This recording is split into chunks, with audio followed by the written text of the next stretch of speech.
light within our hearts, light within our minds, light within our words. May one and all and everything, blessed and loved ever be. Welcome. I am Sister Who. With me today on the show, I have my friend Maureen Meegan, and at your suggestion, we wanted to discuss a novel that I wrote and self-published a number of years ago. Somebody asked me once what it's about, and the best description I was able to come up with is that it's a complex allegory about a quest for positive self-identity. I think that captures it. Okay. The opening prologue. Fully in the beam of the morning sun stood a door, 5 times my height and equally wide. The painted window panes were bound in grey lead as smooth as a lady's hand mirror. Such artistry seemed strange, or at least a jarring contrast to the rough grey walls of the surrounding fortress. I took hold of the door. It was hard to get a footing in the sandy soil. The oaken door began to budge, and with a tired creak of its ancient hinges, I stumbled past into a dimly lit passageway. My long gnarled fingers steadied me against damp, coarsely hewn walls, while I strained my eyes at faint shadows just ahead. My oversized feet carried me deeper into the recesses of the fortress, tripping over cracks and crevices in the jagged limestone floor. Cool odors drifted into my nostrils, and my ears wearied themselves to hear some small whisper of life. It was like walking through the previously undisturbed tomb of some ancient forgotten ruler. There, faint strains of a lyre and someone singing. The labyrinth twisted to the left. Then I was falling, tumbling down, landing hard. I looked up at faces barely visible in the dim candlelight. I had found the great Wizard King at last. From somewhere in the darkness came the question, "Who are you?" It echoed in my ears as I groped within myself for a response. So what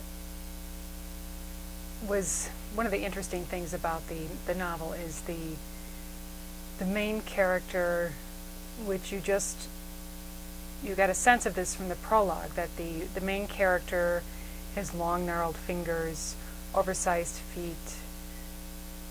It just went through a doorway that it was at least 5 times as tall as this character, and you find out definitely later that this character is very small in stature. So, and the character is also described in as wrinkled, wrinkles in the face, and that some people's reaction to the character is enormous fear, and when people fear something, they want to destroy it. And yet it's the gentlest, sweetest little character. So those who get past the outward exterior immediately are taken. I think they forget perhaps what the character looks like, because it's so sweet and gentle, and people are very touched by the character. It has a... Well, forgive the pun, but it's the old adage of don't judge a book by its cover. Absolutely. Absolutely. Though I did notice at the end of the novel that the character is seen very differently by everyone. So I don't know if there really was a change in the physical appearance, or there was a change in everyone, that it's no longer as frightening as in appearance. But it raises the question of how much what others understand about us is what we project from our own self-image. Yes. If you come into a room and act like somebody who shouldn't be there, yes, people will think something is wrong. People will think something's wrong, and there are those people who instinctively sense frailties and insecurities and will pounce on those and start, I'm talking about people who are very predatory in nature, which they're out there, and they're very good at sensing prey, and then abuse, as a predator does, toying with, abusing, and what can I get from this person? right. Which, one of the interesting things about the main character is he's never really looking for anything from anyone. No. But there's a sense in which all of the people he meets on this very involved journey get a different look at themselves by their interaction with him. But I think that's something that we can very much do in our own living of life. There's a sense in which, even when we're not aware of it, we're reflecting back to others the truth of themselves. On the flip side, there's also this perpetual challenge of what kind of person will you show yourself to be? By how you act in a situation, by what you tell people about how to respond to you. Right. And most of the time we don't realize that we're putting anything out there at all. And yet we are even if you think you're not, you are. And an insightful, trustworthy friend would say, well, the reason I thought you felt thus and so was because when you walked in, you did this. Right. Or I heard it in your voice. I heard it in your voice. And I might say, did I? I didn't realize I did. What sometimes seems a little frustrating to me is when I meet people where there are things like that going on, and you try to be compassionate and supportive, and the person thing says, no, I'm not. Okay, Denial. Evidently they don't want to deal with it right now. Or maybe I was wrong. Either one could be true. In any case, it means back off and don't come so close to me. Right. Which, there are a number of interesting quirks to the book, and on one hand, I don't want to give it away completely. On the other hand, talking about the quirks of the book it's part of what makes the book special. Before I go into any of that, though, I want to be clear that I didn't write this cognitively.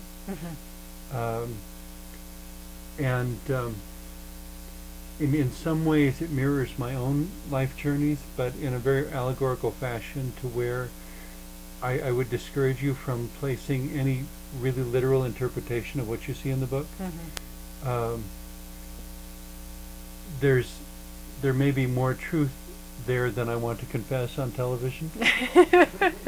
But it's sufficiently embellished and obscured by imagination that it doesn't need to be any sort of accusation, because that's really not what the book is about. Understood. The book is about the quest and finding that positive sense of self. And in that quest, we learned that the main character, the home that the main character originated from, was not a home that invited questions, that invited warmth, that invited love and acceptance, that was supportive. And there's the circularness to the book also, that where things begin is in a sense where they end. Very much this idea of coming full circle, and yet also how everything is interconnected.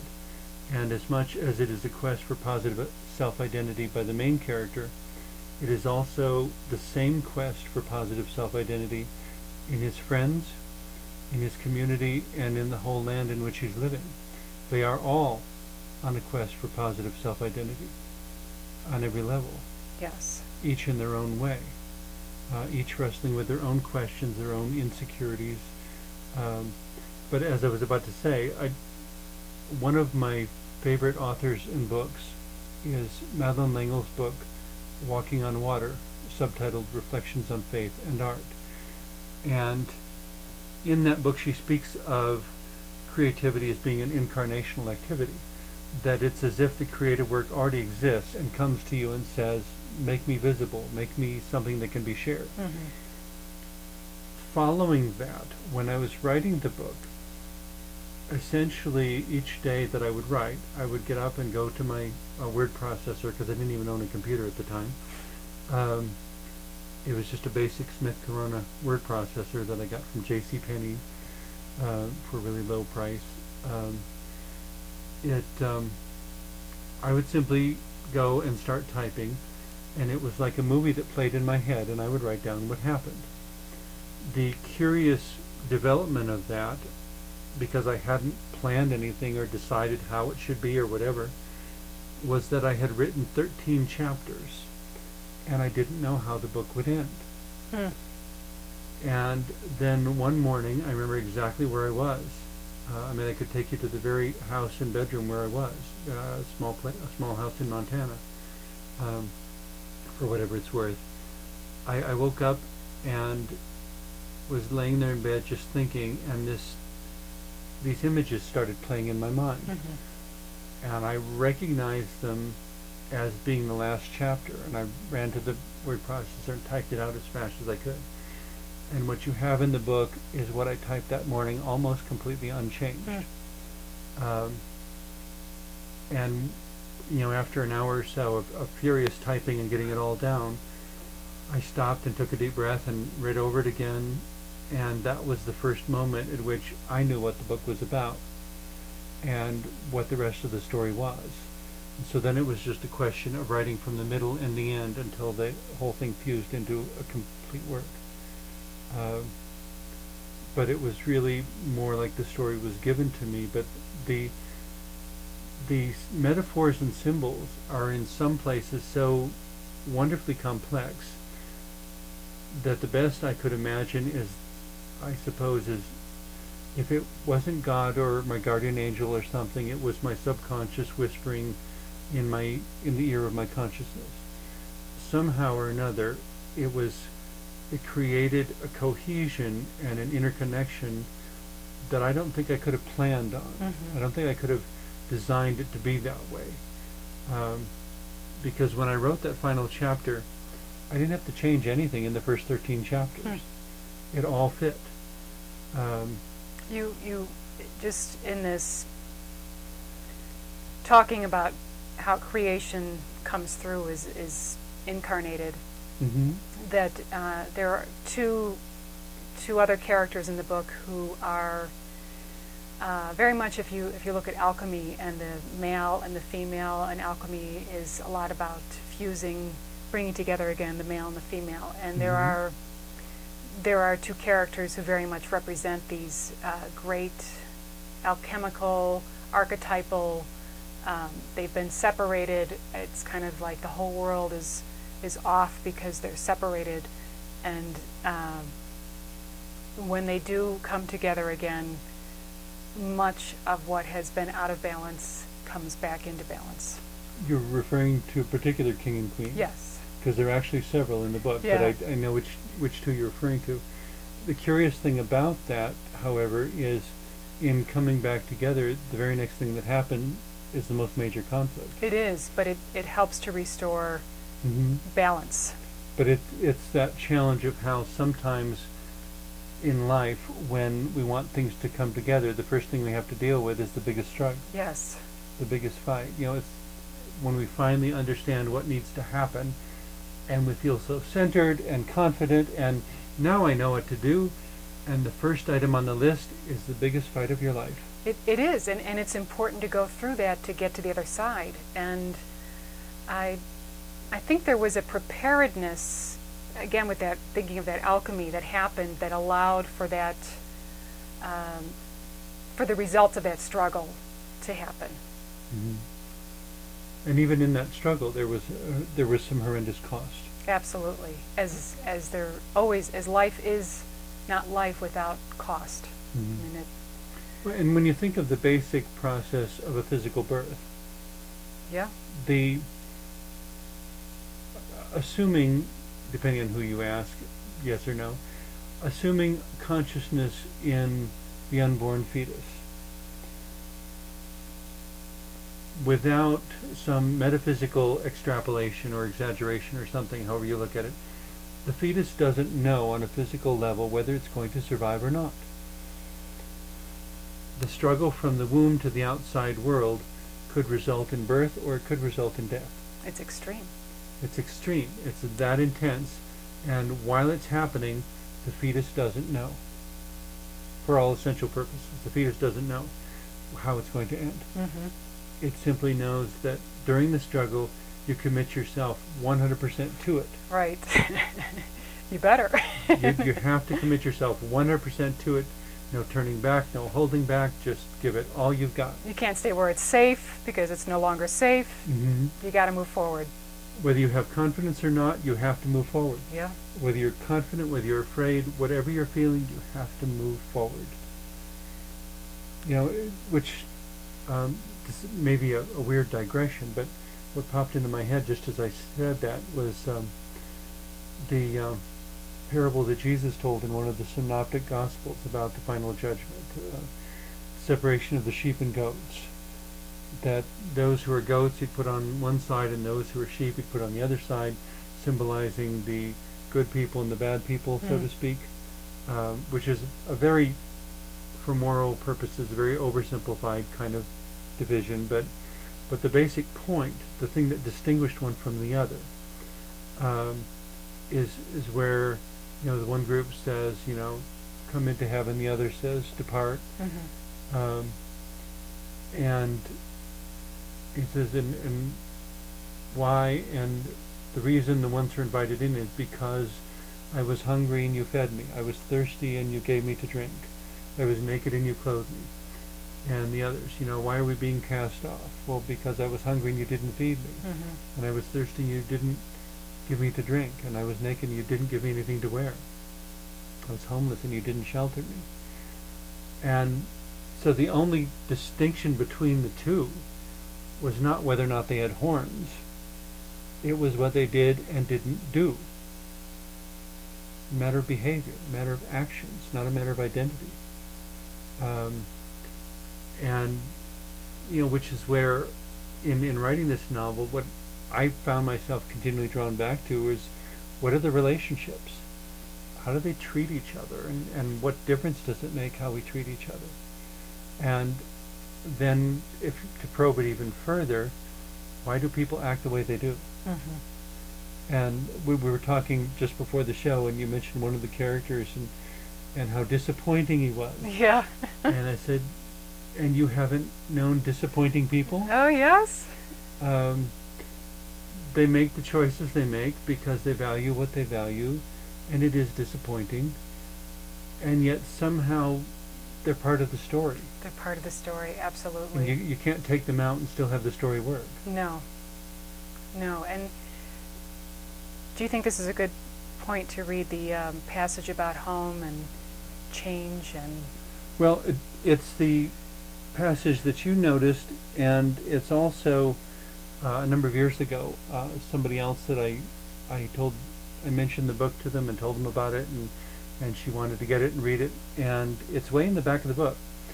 But it was the passage that she found, and she asked permission to read it to her entire family at their Thanksgiving dinner that year. And so, yeah, I mean, this is another...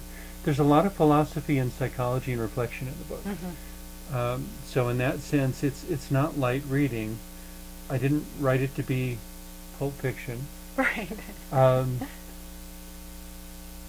I aspired to create true quality literature. Mm-hmm. In my perhaps more arrogant moments, I think I might have succeeded, but really that needs to be determined by the reader.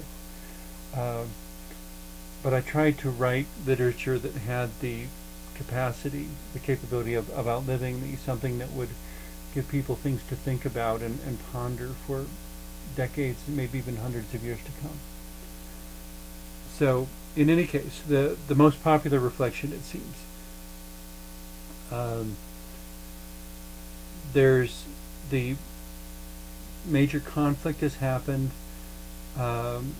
This is immediately thereafter, where the main character is reflecting on what do things mean and how to find meaning in life after a major conflict, I guess. And the final sentence of the preceding paragraph is where I'll start. It was time, I decided, for the king to become a traveler, and for the traveler to go home. What is home? Is it something we make or something we're given? Is it a place or feeling or perhaps a way to be? Maybe it's a situation where we finally know that we belong, just because we are who we are, and we know that it's good to be who and what we are. Maybe it's something that allows us to sleep well at night and smile when we get up in the morning.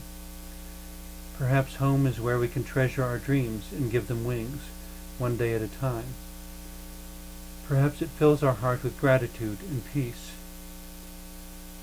a still place of strength stronger than any surrounding turbulence.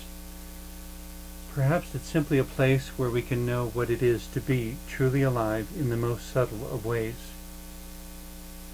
Perhaps it's like a flower which may be planted and cultivated nearly anywhere, which is easily plucked and cut so that it may die while the root sends up another blossom. Pluck as many flowers as you want. Still there will be flowers on the earth, fragile and beautiful, sometimes short-lived, but always enduring.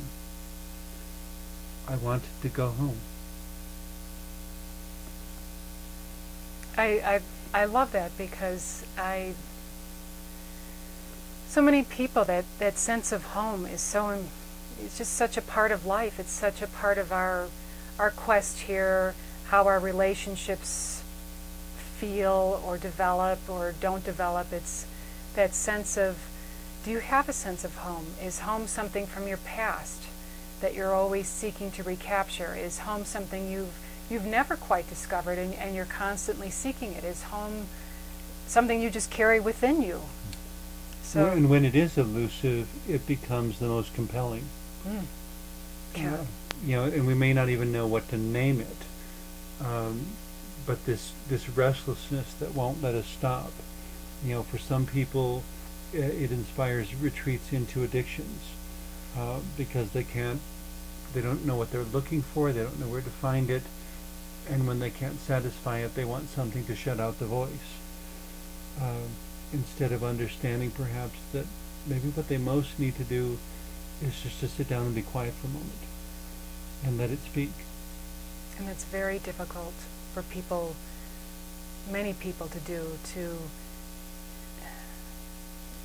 to let that voice speak from within in that quiet. And maybe it doesn't speak right away. Maybe you just need to be quiet for a while. And another day, just rest, be at peace. And it may be that the first step toward discovering home is developing the discipline of silence, which can be regarded as a spiritual discipline. Yes. Just to be able to sit in silence. I don't necessarily recommend censoring the mind. I've heard of people who want to learn meditation and they try to quiet the mind by forcing it not to think. And I would probably say, sit quietly. If the mind wanders, let it wander. But take careful note of where it wanders, because there may be a message in the peculiar wanderings, in the meanderings from this memory to that memory, and then stopping for a moment to ask, what do those two memories have in common? It reminds me of a brief part toward the end of one of the various movie depictions of A Christmas Carol, in which Ebenezer Scrooge is being led around by the ghost of Christmas yet to come. And he hears a conversation, and it doesn't make a lot of sense to him, and so he turns to the ghost and says, why was I privy to that conversation? Because he knew that it was significant, but he didn't know why. And that there was a message there if he could just figure out what it was. And sometimes sitting quietly and just letting the mind ramble long enough that you begin to see a pattern to the ramblings. And once the mind knows you understand what it's trying to say, the mind will find its own quietness without being forced to be quiet, I believe. I like that. But if there's something that needs to be said, trying to put a cork on the bottle is not going to do anything except make the contents inside really agitated and upset. Which is why then people feel anxiety, and another reason people feel anxiety for trying to allow silence, to sit in quietness and silence. If you have to constantly force the mind to clear the mind, that it's just, as you said, it's a practice. It's just get comfortable with it. To wind up our discussion on the book, I guess, I would say for those who wish to read it, it's a complex allegory.